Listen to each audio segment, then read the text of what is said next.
Hollywood, California, Columbia presents William Shakespeare's The Taming of the Shrew, starring Edward G. Robinson with Frida Inniscort and Charles D. Brown.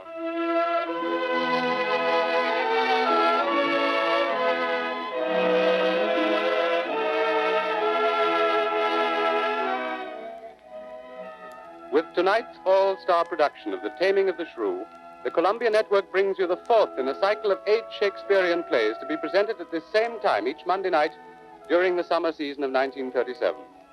In these plays, each carefully adapted for a full hour's radio presentation, the world's finest actors join Columbia in making it possible for millions of people to enjoy the works of the world's greatest dramatist for the first time.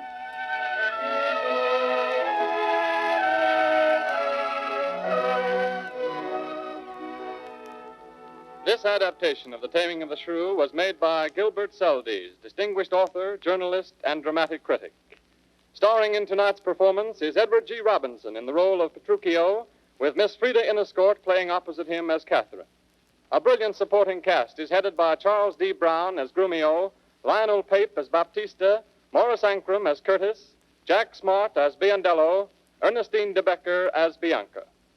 Victor Bay, Columbia's talented young conductor, raises his baton to lead the orchestra in the musical introduction. As the curtain rises, Conway Turl, distinguished actor of stage and screen, comes forward as narrator to set the stage for the first scene of The Taming of the Shrew.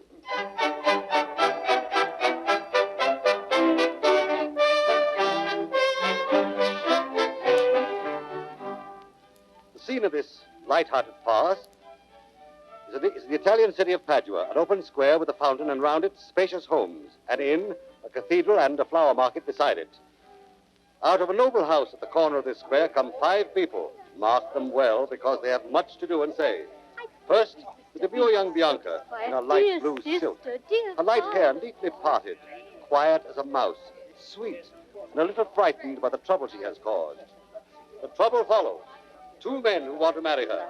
The dainty Hortensio and the fat, elderly, pleasing Gremio, shoving one another out of the way to cluster around this honeypot, and themselves being shoved out of the way to make room for the most striking figure of them all, Catherine, the proud sister of Bianca, dark, handsome, and arrogant, a dark red gown sweeping after her as she strides into the square.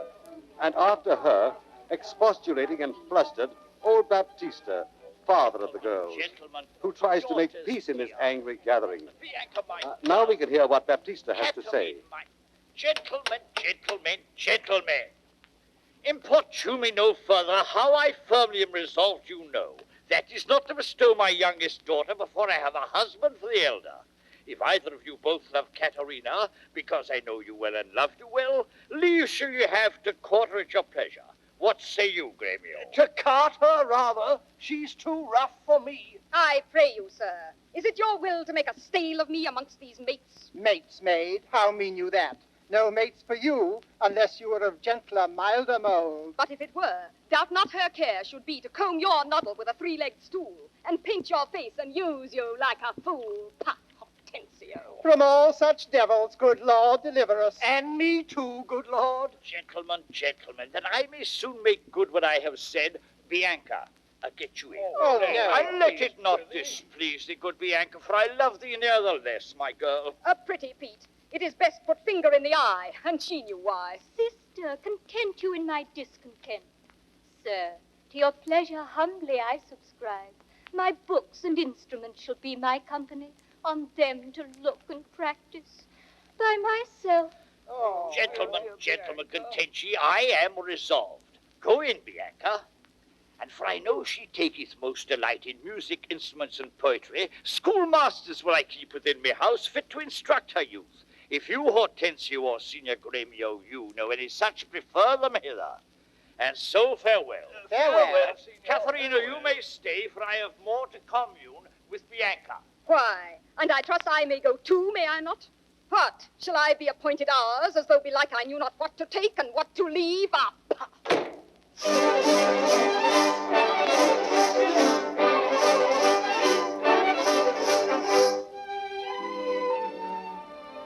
They have gone away. Hortensio and Gremio have to postpone their rivalry for the hand of the gentle Bianca because her father has made it an absolute condition that the elder sister must be married first. So both rivals set out to find some man willing to marry Catherine the Shrew. And here, as luck would have it, comes just the man.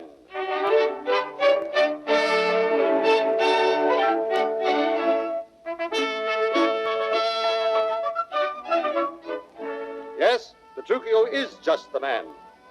You can tell it by the way he swaggers down the street looking for Hortensio's house. You can tell it by the perch of his plumed hat at an angle over one impudent eye. An adventurous fellow out to seek his fortune, ready for anything, especially a tempestuous courtship, a beautiful girl, and a rich marriage. Behind him, his servant, Grumio, bends under the weight of his luggage. Petruchio halts. He has found Hortensio's house. I trow this is his house. Here, Sir Grumio, knock, I say. Knock, sir? Whom should I knock? Is there any man has refused your worship? Villain, I say, knock me here soundly. Knock you here, sir? Why, sir, what am I, sir, that I should knock you here, sir? Villain, I say, knock me at this gate and rap me well, or I'll knock your knave's pate. Oh, help! Help, masters! Help! Now, knock when I bid you, sir, villain. How now? What's the matter? Good Hortensio, I bade the rascal knock upon your gate and could not get him for my heart to do it. Knock at the gate? Oh, heaven, spake you not these words plain? Sirrah, knock me here, rap me here, knock me well, knock me soundly, and come you now with knocking at the gate. Sirrah, be gone, or talk not, I advise you. Petruchio, patience. I am Grumio's pledge. And tell me now, sweet friend, what happy gale blows you to Padua here from old Verona? Such wind as scatters young men through the world to seek their fortunes farther than at home. And I have thrust myself into this maze, happily to wive and thrive as best I may. Wife? Petruchio, shall I then come roundly to thee and wish thee to a shrewd, ill-favored wife? What?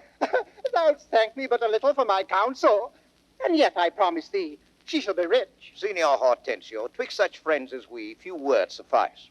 And therefore, if thou know one rich enough to be Petruchio's wife, be she as foul as was Florentia's love, as old as Sybil, and as cursed and shrewd as Socrates Antipy, or no worse, she moves me not, or not removes at least affection's edge in me, were she as rough as are the swelling Adriatic seas.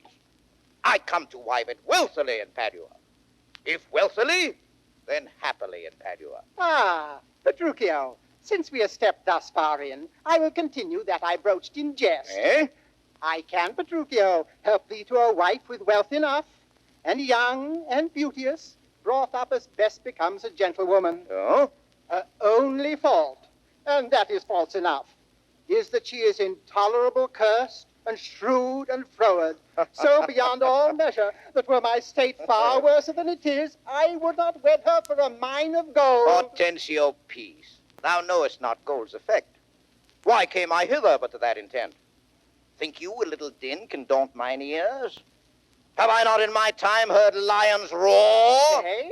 Have I not heard the sea, puffed up with winds, rage like an angry boar, chafed with sweat? Have I not heard great ordnance in the field, and heaven's artillery, thunder in the skies? Have I not in a pitched battle heard loud larums, neighing steeds, and trumpets clang?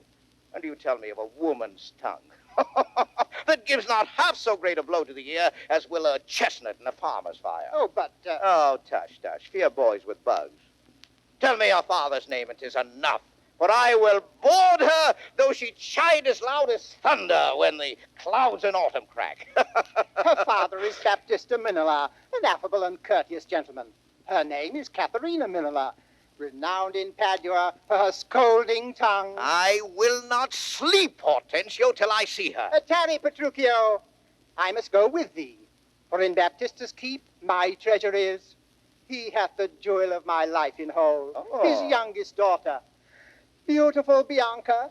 And now shall my friend Petruchio do me grace, and offer me, disguised in sober robes, to old Baptista, as a schoolmaster well seen in music, to instruct Bianca, that so I may, by this device, at least have leave and leisure to make love to her, till Catherine the Cursed have got a husband. Come. Catherine the Cursed. A title for a maid.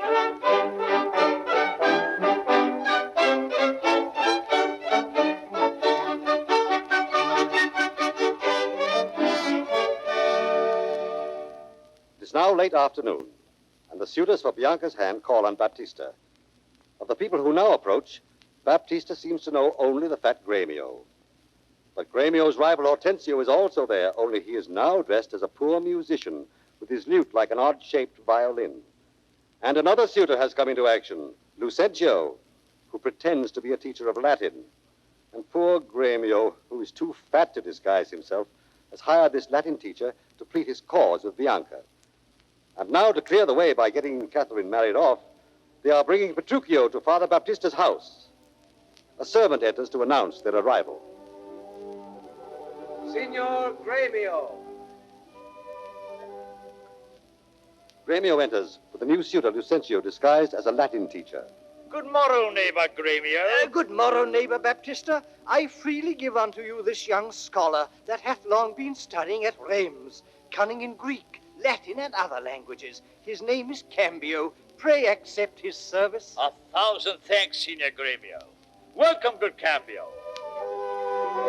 Signor Petruchio. Petruchio enters with Hortensio disguised as a music teacher. God save you, gentlemen. And you, good sir. Pray, have you not a daughter called Catherine, fair and virtuous? I have a daughter, sir, called Caterina. I am a gentleman of Verona, sir, that hearing of her beauty and her wit, her affability and bashful modesty, her wondrous qualities and mild behavior, am bold to show myself a forward guest within your house to make mine eye the witness of that report which I so oft have heard. Oh, and for an entrance to my entertainment, I do present you with a man of mine, cunning in music and the mathematics, to instruct her fully in those sciences whereof I know she's not ignorant. Accept of him, or else you do me wrong. You're welcome, sir, and he for your good sake. But for my daughter Catherine, this I know, she's not for your turn, the more my grief. Oh, I see you do not mean to part with her, or else you like not of my company. Oh, mistake me not, I speak as I find. Whence are you, sir? What may I call your name? Petruchio is my name, Antonio's son, a man well known throughout all Italy. I know him well. You're welcome for his sake. Sit down. Signor? Lead these gentlemen to my daughters and tell them both these are their tutors, and bid them use them well. Signor Petruchio, we will go walk a little in the orchard. Signor Baptista, my business asketh haste, and every day I cannot come to woo. You knew my father well, and in him me. We left solely heir to all his lands and goods, which I have bettered rather than decreased. Then tell me, if I get your daughter's love, what dowry shall I have with her to wife? After my death, the 1/2 of my lands, Aye. and in possession 20,000 crowns. Aye. Let specialties be therefore drawn between us, that covenants may be kept on either hand. Aye, when the special thing is well obtained, that is her love. For that is all in all. Why, that is nothing. But I tell you, Father, I am as peremptory as she proud-minded. And where two raging fires meet together, they do consume the thing that feeds their fury. Though little fire grows great with little wind, yet extreme gusts will blow out fire and all. So I to her, and so she yields to me.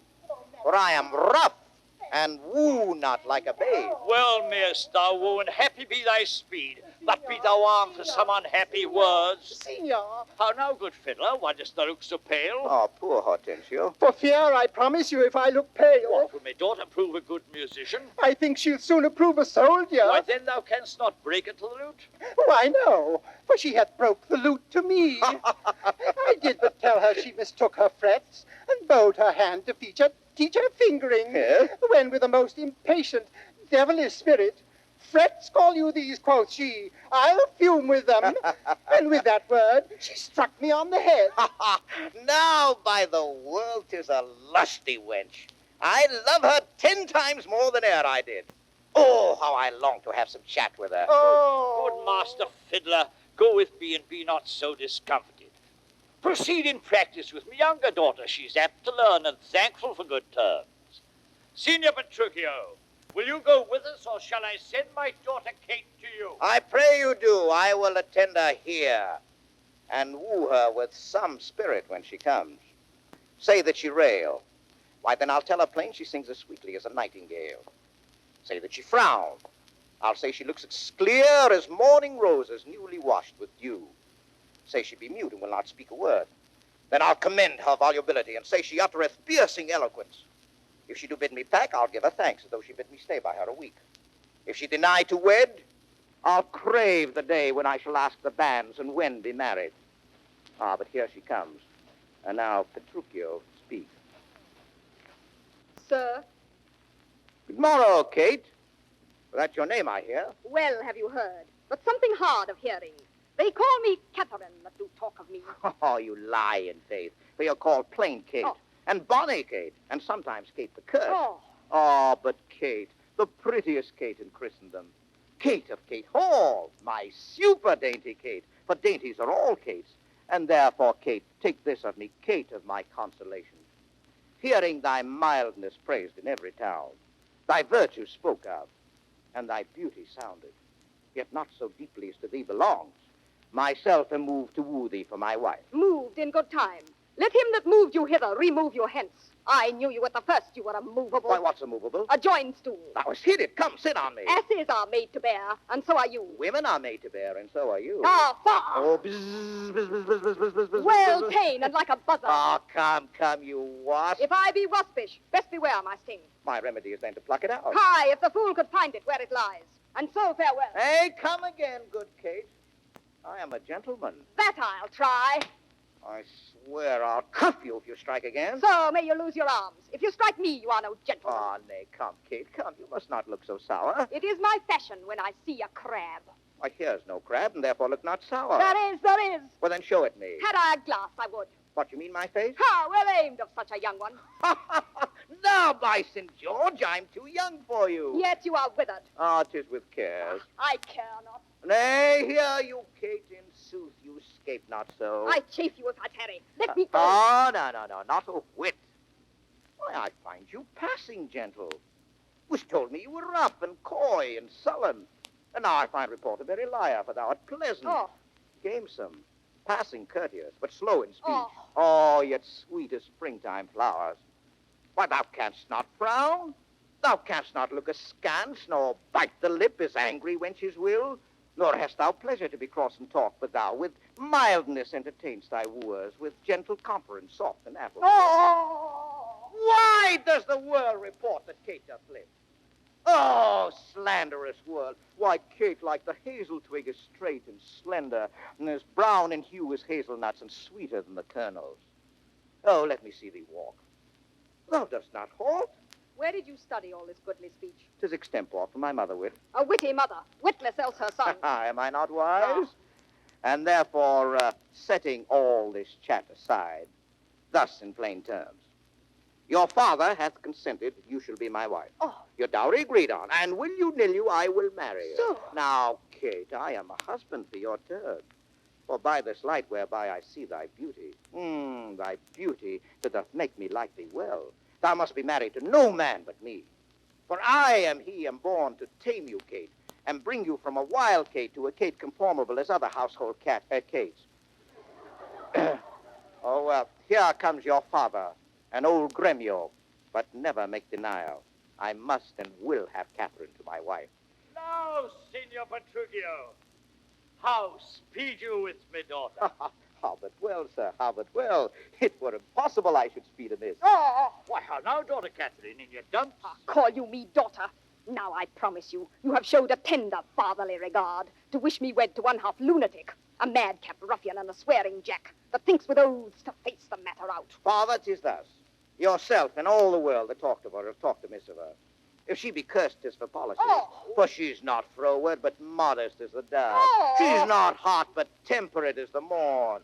Why, for patience she will prove a second Grisel, and Roman Lucrece for her chastity. Oh. And to conclude, we've agreed so well together that upon Sunday is the wedding day. I'll see thee hanged on Sunday first. Petruchio, she says she'll see thee hanged Oh, first. be patient, gentlemen. I choose her for myself. If she and I be pleased, what's that to you? This bargain twixt us twain, being alone, that she shall still be cursed in company. Oh, I tell you, it is incredible to believe how much she loves me. Oh, the kindest Kate. Kind. She hung about my neck, and kiss on kiss. Kiss? She vied so fast, protesting oath on oath, that in a twink she won me to her love. No. Here. Oh. Here, give me thy hand, Kate. I will unto Venice to buy apparel against the wedding day. Provide the feast, father, and bid the guests. I will be sure my Catherine shall be fine. I know not what to say, but give me your hands. God send you joy, Petruchio. 'Tis a match. Amen, say we. We will be witnesses. Father, and wife, and gentlemen, adieu. I will to Venice. Sunday comes apace. We will have rings and things and fine array. Oh, and kiss me, Kate. We'll be married on Sunday. Oh! Ah!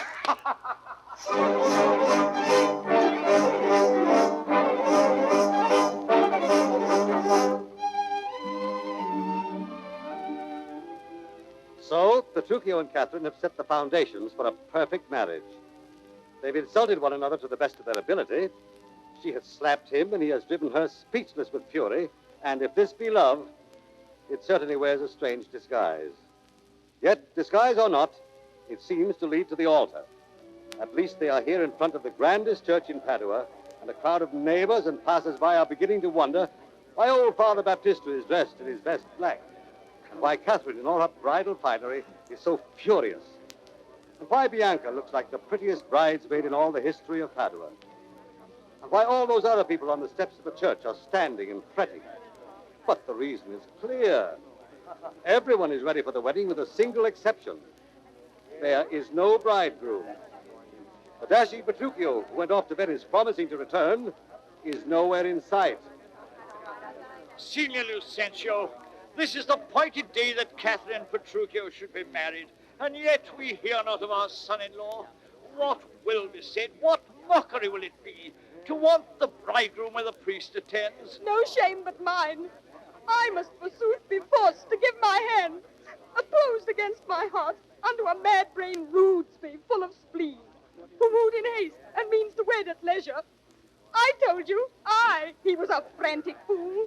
He'll woo 1,000, point the day of marriage, make feasts, invite friends, and proclaim the banns, yet never means to wed where he has wooed. Oh, now must the world point at poor Catherine and say, lo, there is mad Petruchio's wife. If it would please him, come and marry her. Oh, would Catherine had never seen him. Master! Biondello, what news? News, old news, and such news you have never heard of. Is Petruchio come? Why, no, sir. Well, then. He is coming. Well. Petruchio is coming in a new hat and an old jerkin, a pair of old breeches thrice turned, a pair of boots that have been candle cases, one buckled, another laced, an old rusty sword taken out of the town armory with 2 broken points, his horse hipped with an old motley saddle and stirrups of no kindred. Besides, possessed with the glanders, troubled with the lampers, infected with the fashions, full of windgalls, fed with spavins, frayed with the yellows, past pure of the fives, stalks oiled with the staggers, and shoulder-shotten. But spare me the rest and tell me who comes with him. Oh, sir, his lackey, Grumio, for all the world caparisoned like the horse, with a linen stock on one leg and a kersey boot hose on the other, gartered with a red and blue list, an old hat, and the humor of 40 fancies pricked in for a feather. A monster, a very monster in apparel, and not like a Christian footboy or a gentleman's lackey. Well, I'm glad he's come, howsoe'er he comes. Come, where be these gallants? Who's at home? Aye, who's at home here? You are welcome, Petruchio. Where is Kate? Where's my lovely bride? Aye, where's our lovely bride? How does my father? Gentles, methinks you frown. And wherefore gaze this goodly company as if they saw some wondrous monument, Aye. some comet or unusual prodigy? Aye, prodigy. Why, sir, you know this is your wedding day. First we were sad, fearing you would not come. Now sadder that you come so unprovided. Fie, doth this habit. Shame to your estate, and eyesore to our solemn festival. To me she's married, not unto my clothes. No. But where is Kate? Aye, where is Kate? I stay too long from her. The morning wears. 'Tis time we were at church. Aye, time we were at church. Kate, where's my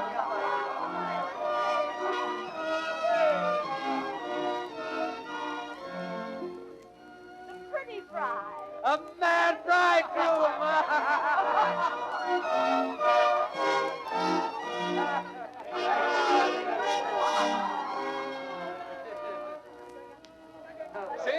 next door's open.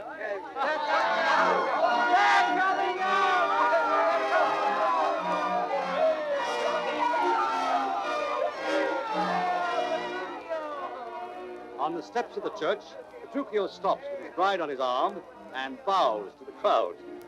They see Catherine not blushing as a bride, but flushed with the humiliation which Petruchio has brought upon her.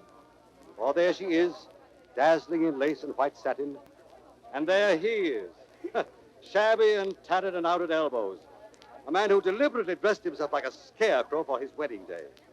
And yet Petruchio seems unconscious that he has made a spectacle of himself. He seems rather pleased and debonair.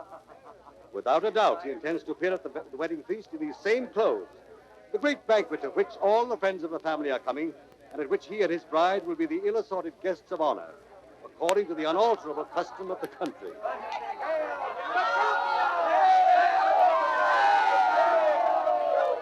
Gentlemen and friends, I thank you for your pains. I know you think to dine with me today and have prepared great store of wedding cheer. But so it is, my haste hath called me hence, and therefore here I mean to take my leave. Oh. It's possible you will be away tonight. I must away today before night come. What? Make it no wonder. If you knew my business, you would entreat me rather go than stay.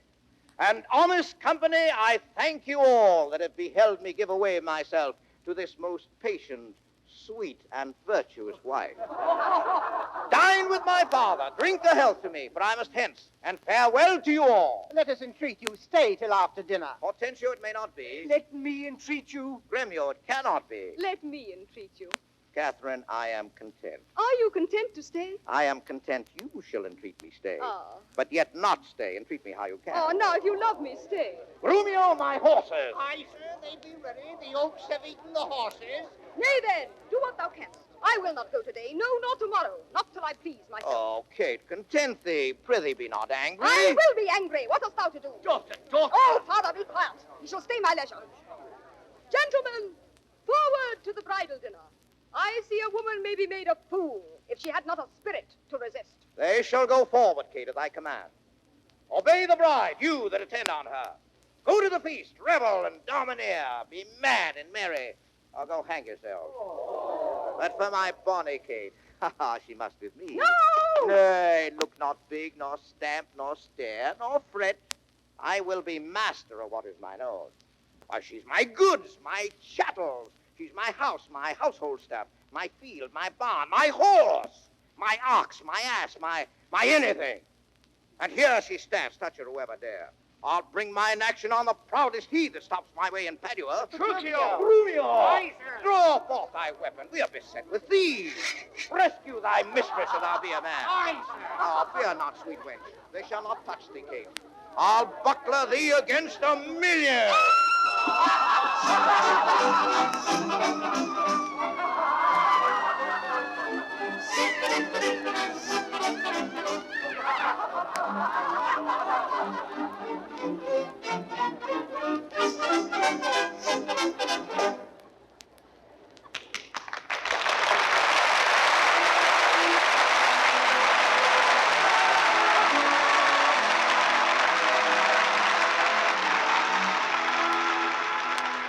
You have just heard the first part of Columbia's presentation of The Taming of the Shrew, starring Edward G. Robinson with Frida Inniscourt and Charles D. Brown, Lionel Pape, Jack Smart, Morris Ankrum, and Ernestine de Becker. The play will continue in just a moment. This is the Columbia Broadcasting System.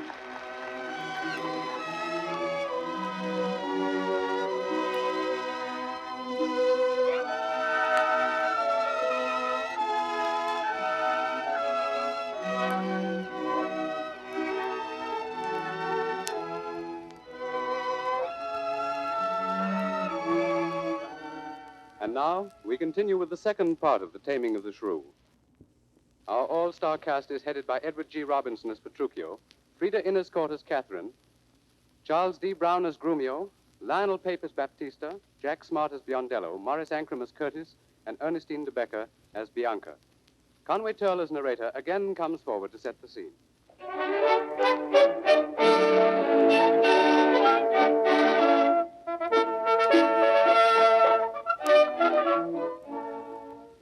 Catherine's honeymoon begins when she is dragged off to Petruchio's home in the country.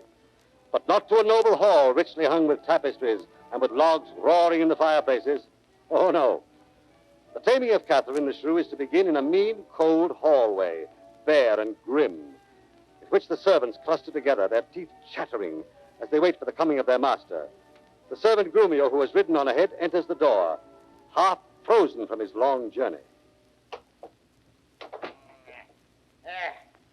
Fie on all tired jades and all mad masters and all foul ways.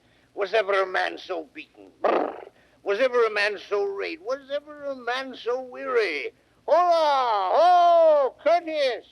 Who is it that calls so coldly? A piece of ice. If thou doubt it, thou mayest slide from my shoulder to my heel with no greater a run but my head and my neck. A fire, good Curtis. Is my master and his wife come, Grumio? Oh, aye, Curtis, aye, and therefore fire, cast on no water.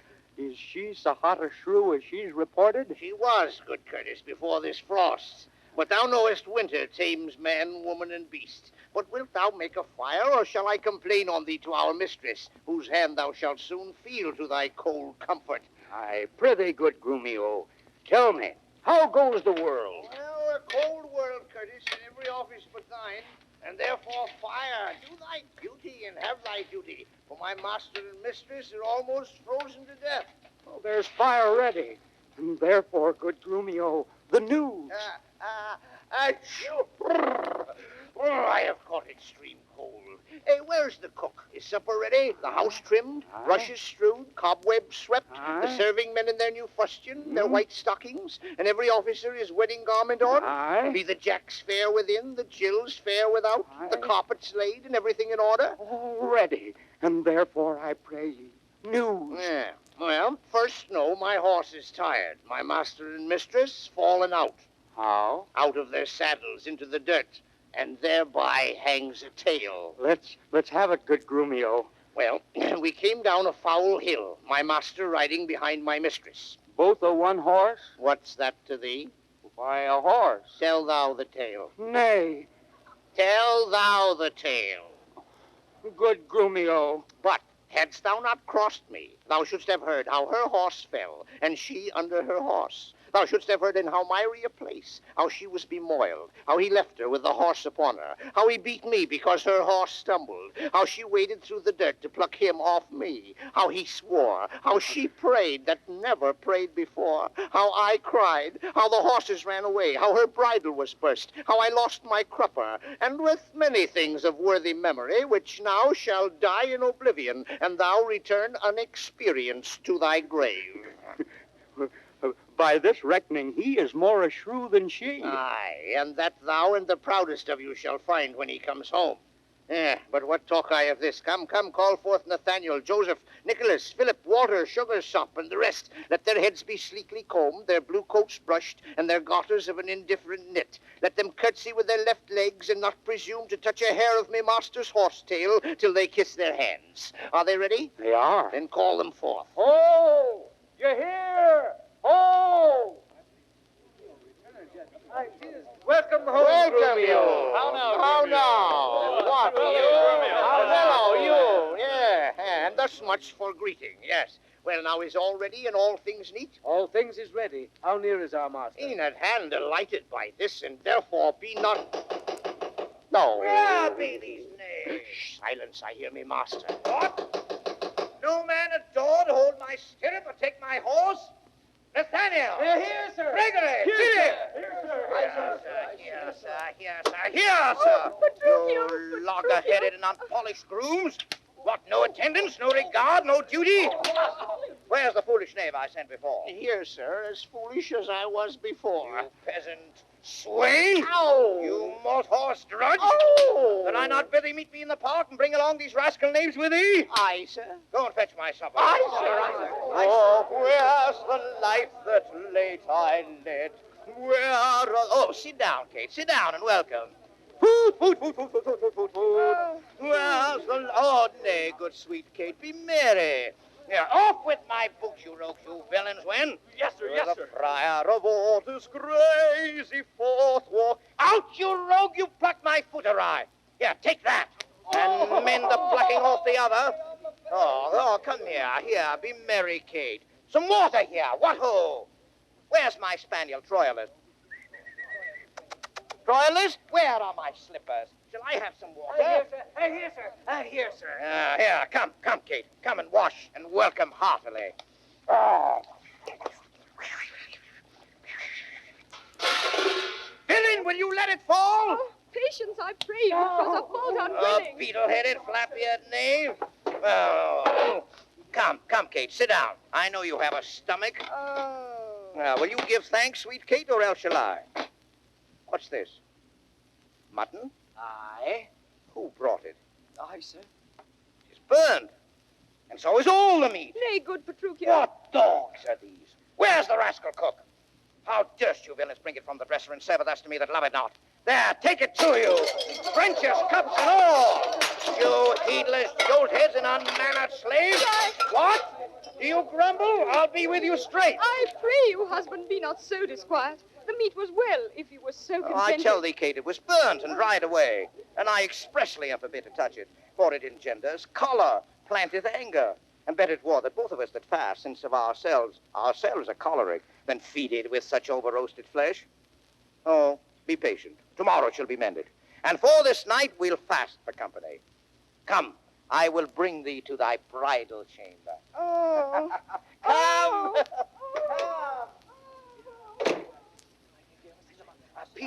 Peter, didst ever see the like? He kills her in her own humor. Where is he? In her chamber, Grumio, making a sermon of continency to her.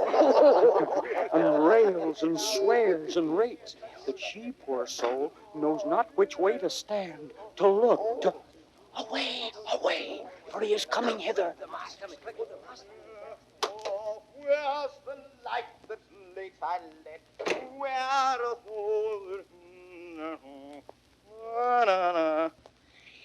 Oh. Thus have I politically begun my reign, and 'tis my hope to end successfully. She eat no meat today, nor none shall eat. Last night she slept not, nor tonight she shall not. As with the meat, some undeserved fault I'll find about the making of the bed. And here I'll fling the pillow, there the bolster, this way the coverlet, another way the sheets. Aye, and amid this hurly, I intend that all is done in reverent care of her. And in conclusion, she shall watch all night. And if she chance to not, I'll rail and brawl, and with a clamor keep her still awake. This is a way to kill a wife with kindness. And thus I'll curb her mad and headstrong humor. He that knows better how to tame a shrew, now let him speak. A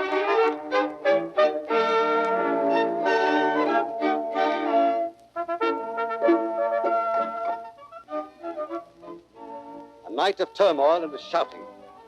Another morning of the same clamor, and all on an empty stomach is too much for Catherine.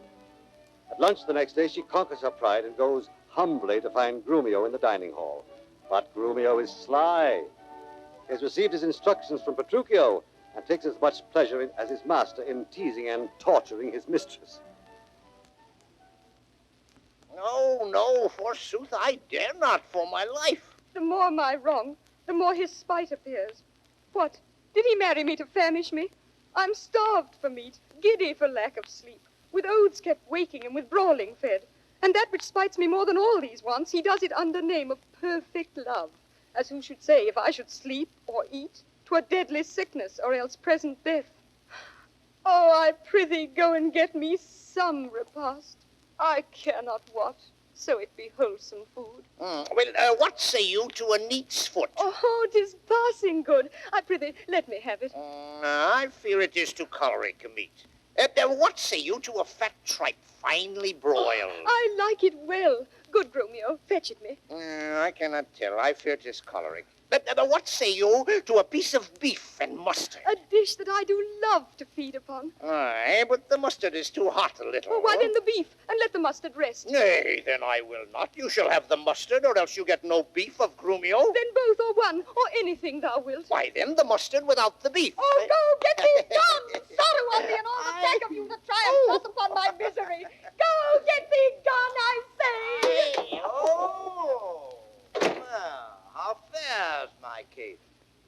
What, sweetie, all a mort? Oh, face as cold as can be. Oh, pluck up thy spirits, look cheerfully upon me. Here, love, thou seest how diligent I am to dress thy meat myself and bring it thee. I'm sure, sweet Kate, this kindness merits thanks. What, not a word? Nay, then, thou lovest it not, and all my pains are sorted to no proof. Here, take away this dish. I pray you, let it stand. Ah, the poorest service is repaid with thanks, and so shall mine before you touch the meat. I thank you, sir. Kate, eat apace. And now, my honey love, will we return unto thy father's house and revel it as bravely as the best. What, is thou dying? Oh. Here, take away this dish. Aye, sir. Signor, the tailor stays your leisure. Ah, Kate, to deck thy body with his ruffling treasures. Come, tailor, let us see these ornaments. Lay forth the gown. Here is the cap your worship did bespeak. Ah. Why, this was molded on a porringer, a velvet dish. Fie, it is lewd and filthy. Why, it is a cockle or a walnut shell, a knack, a toy, a trick, a baby's cap. Oh, away with it. Come, let me have a bigger. I'll have no bigger.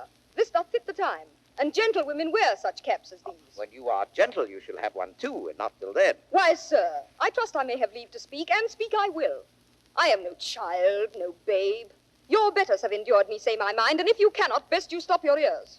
My tongue will tell the anger of my heart, or else my heart concealing it will break, and rather than it shall, I will be free, even to the uttermost, as I please in words. Why, thou sayest true. It is a paltry cap. A custard coffin, a bauble, a silken pie. I love thee well, and that thou likest it not. Love me or love me not, I like the cap, and it I will have or I will have none. She will have none. Thy gown. Come, tailor, let us see it. Here, sir. Oh, mercy God. What masking stuff is here? What's this? A sleeve? Aye, sir. Why, it is like a demi-cannon.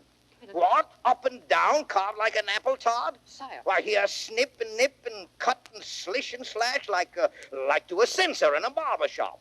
Why, what in the devil's name, tailor, callest thou this? You bid me make it orderly and well, according to the fashion and the time. Marry, and did, but if you be remembered, I didn't bid you mar it to the time. I never saw a better fashioned gown, more quaint, more pleasing, nor more commendable. Belike you mean to make a puppet of me. Why, true, he means to make a puppet of thee. She says your worship means to make a puppet of her. Oh, monstrous arrogance! Thou liest, thou thread, thou thimble, thou yard, 3/4, half-yard, quarter, nail. Thou flea, thou knit, thou winter cricket, thou, braved in mine own house with a skein of thread. Away, thou rag, thou quantity, thou remnant, or I shall so bemeet thee with thy yard as thou shalt think on prating whilst thou livest. I tell thee, that thou hast marred her gown. Your worship is deceived. The gown is made just as my master had this direction.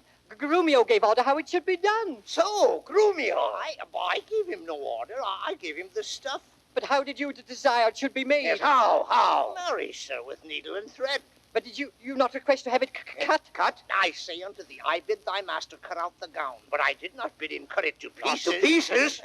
Ergo thou liest. Why, here is the note of the fashion to testify. Read it. The note lies in his throat if he says I said so. Imprimus, a loose-bodied gown. So, master, if ever I said loose-bodied gown, sew me in the skirts of it and beat me to death with a bottom of brown thread. I said a gown. Proceed. With a small compass cape. I confess the cape. With a trunk sleeve. I confess 2 The sleeves. sleeves curiously cut. Aye, there's the villainy. Aye, there's the villainy. Curiously cut. Aye, I commanded the sleeve should be cut out and sewed up again. And I had thee in place where thou shouldst know it. Oh, well, sir, in brief, thy gown is not for me. Go take it up into thy master's use. Oh, But stay, Petruchio. Tailor, I'll pay thee for thy gown tomorrow. thank thee, sire. Come, my Kate. We will unto your fathers, even in these honest, mean habiliments. Our purses shall be proud, our garments poor. For 'tis the mind that makes the body rich.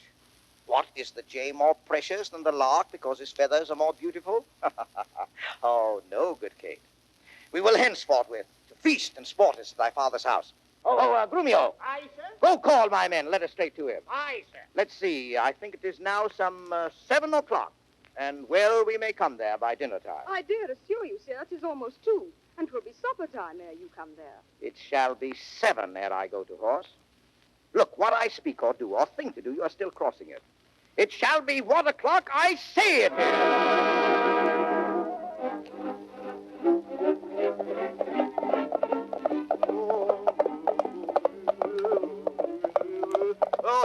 on in God's name once more toward your fathers.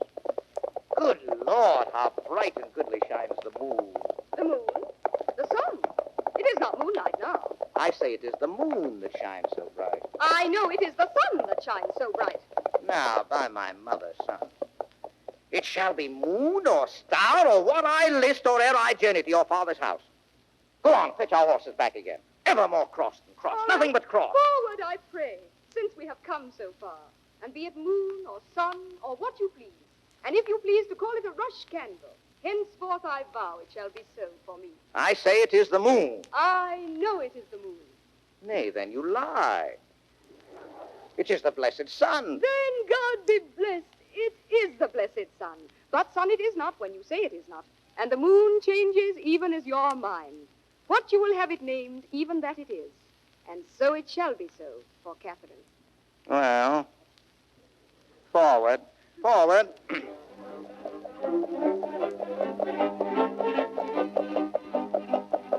As they ride on along their dusty way in the bright, clear Italian sun, they perceive a traveler coming along a side road. And at once a wild light leaps into Petruchio's eyes, and he spurs the horses forward so that they will meet at the crossroads.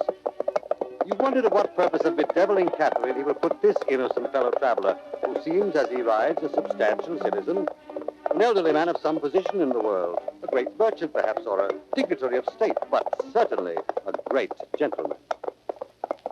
Tomorrow, gentle mistress. Where away? Sir? Tell me, sweet Kate, and tell me truly now, hast thou beheld a fresher gentlewoman? Sweet Kate, embrace her for her beauty's sake. Sir? Young, budding virgin, fair and fresh and sweet. Whither away, or where is thy abode? Madam. Why, how now, Kate? I hope thou art not mad. Why, this is a man. Old, wrinkled, faded, withered, and not a maiden, as thou sayest he is. Oh, pardon, old father, my mistaking eyes, that have been so bedazzled with the, Sun. sun. Son. Now I perceive thou art a reverend father.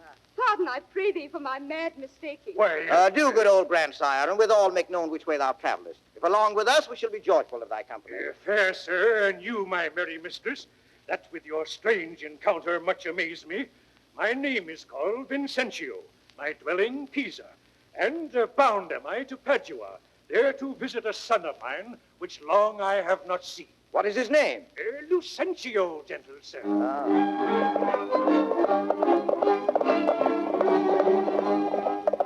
So this gentleman met on the road is the father of Lucentio, that pretended Latin master, who is now the husband of Bianca. And now we see the strands of this masquerade pulled closer together. Now our travelers are in the streets of the city, right in front of Catherine's old home. We know that Catherine obeys her husband, but has her spirit been really tamed? I wonder. Husband, why wait we here? Shall we not go in? First, kiss me, Kate, and we will. What? In the midst of the street?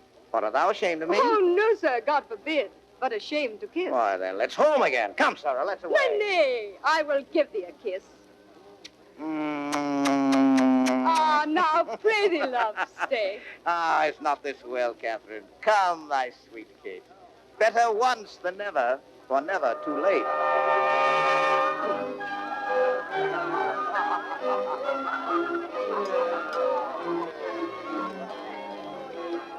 The feast, which was postponed on Petruchio's wedding day, has now taken place. A triple festival for 3 marriages. Petruchio and Catherine, Lucentio and the pretty Bianca, and even Hortensio, one of the disappointed suitors, has consoled himself with a most ungallant promptness by marrying a wealthy widow. Only the other suitor, the wheezing Gremio, reconciles himself to being perpetually a bachelor. It is a cheerful moment when men, having eaten and drunk together, are prone to make bets about the superior virtues of the wives whom they have honored with marriage. The virtue they are discussing now is obedience, and Petruchio has not yet convinced the others that he has actually tamed the shrew. Least of all has he convinced the father of the shrew. Now, in good sadness, son Petruchio, I think thou hast the veriest shrew of all. Well, I say no. Let's each one send unto his wife, and he whose wife is most obedient to come at first when he doth send for her, shall win the wager which we will propose. Content. What is the wager? 20 crowns. 20 crowns? Why, I'll venture so much of my hawk, a hound, but 20 times so much upon my wife. 100 then. Content. A match. 'Tis done. Who shall begin? That will I. Grumio, go bid Mistress Bianca come to me. I go.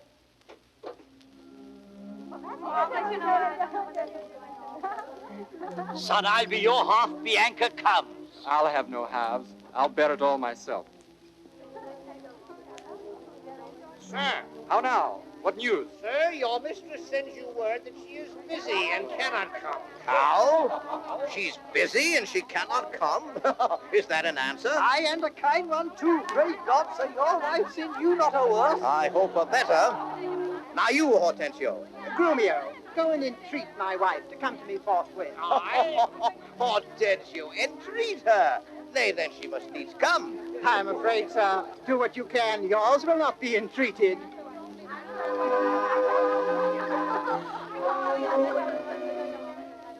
Sir?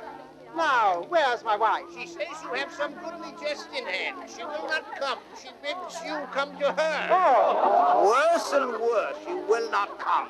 Oh, vile, intolerable, not to be endured. Sir Grumio, Aye, sir? go to your mistress. Say I command her to come to me. Aye. I know her answer. What? She will not. The foul of fortune mine, and there an end.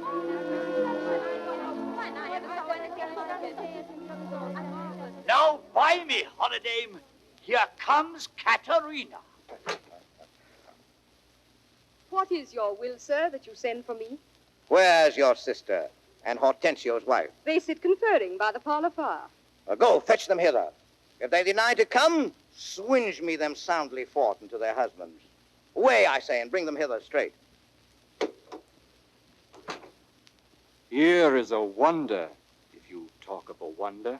And so it is. I wonder what it bodes. Marry, peace it bodes, and love and quiet life, and awful rule and right supremacy, and to be short, what not that's sweet and happy. Now, fair befall thee, good Petruchio. The wager thou hast won, and I will add unto their losses 20,000 crowns. Another dowry to another daughter, for she's changed as though she'd never been. Nay, father, I will win my wager better yet, and show more sign of her obedience, her new-built virtue and obedience. See where she comes and brings your froward wives as prisoners to her womanly persuasion. My lord? Catherine, that cap of yours becomes you not. Off with that bauble. Throw it underfoot. Lord, let me never have a cause to sigh till I be brought to such a silly pass. Hi, what a foolish duty call you this. Would your duty were as foolish, too. The wisdom of your duty, fair Bianca, hath cost me 100 crowns in supper time. The more fool you for lying on my duty.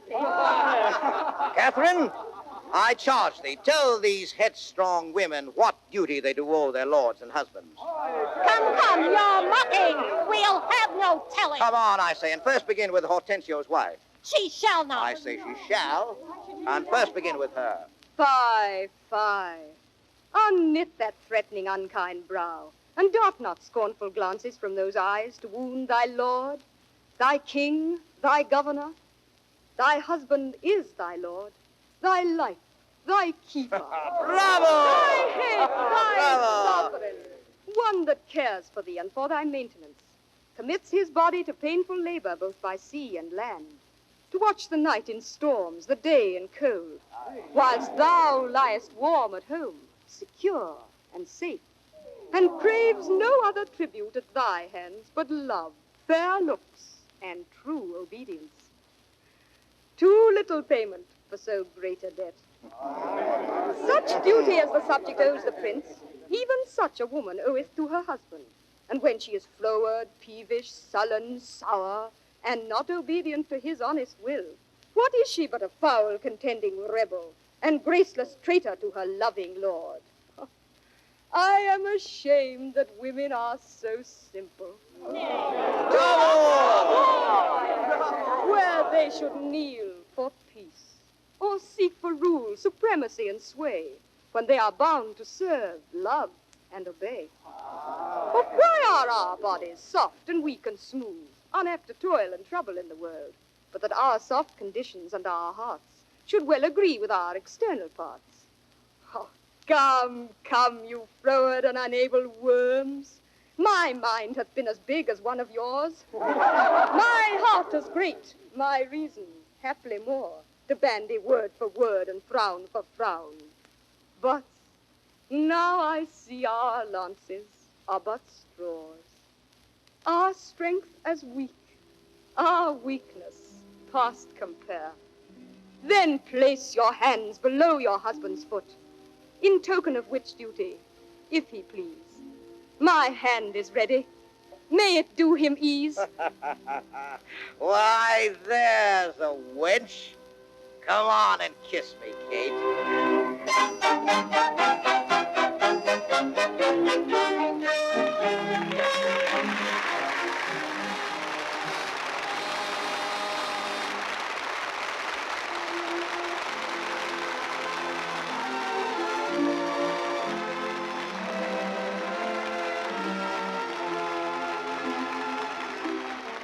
The applause you hear is coming from Columbia's Music Box Theater in Hollywood. The curtain has just fallen on the final scene of The Taming of the Shrew, and the audience is voicing its approval of the sterling performances they have just witnessed. Starred in this production was Edward G. Robinson as Petruchio. With him was Miss Frida Inniscourt as Catherine, Charles D. Brown as Grumio, Lionel Pape as Baptista, Morris Ankrum as Curtis, Jack Smart as Biondello by courtesy of Universal Pictures, Ernestine de Becker as Bianca, and Conway Turl as the narrators. The Taming of the Shrew was adapted for radio by Gilbert Seldes, the orchestra was conducted by Victor Bay, and the play was directed by Brewster Morgan.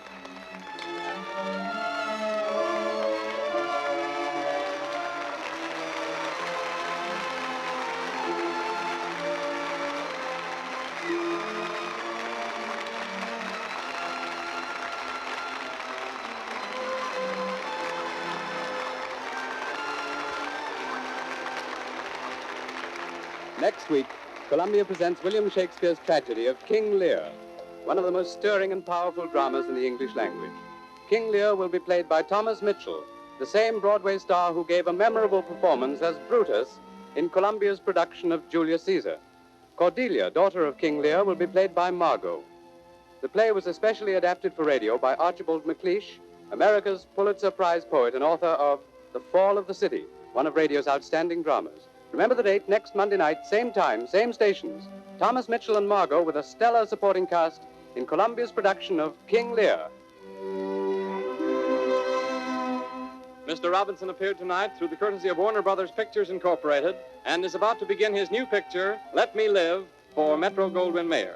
Miss Inniscourt is starting work on her new picture, Portia on Trial, for Republic Studios. This has been another presentation of the Columbia Broadcasting System.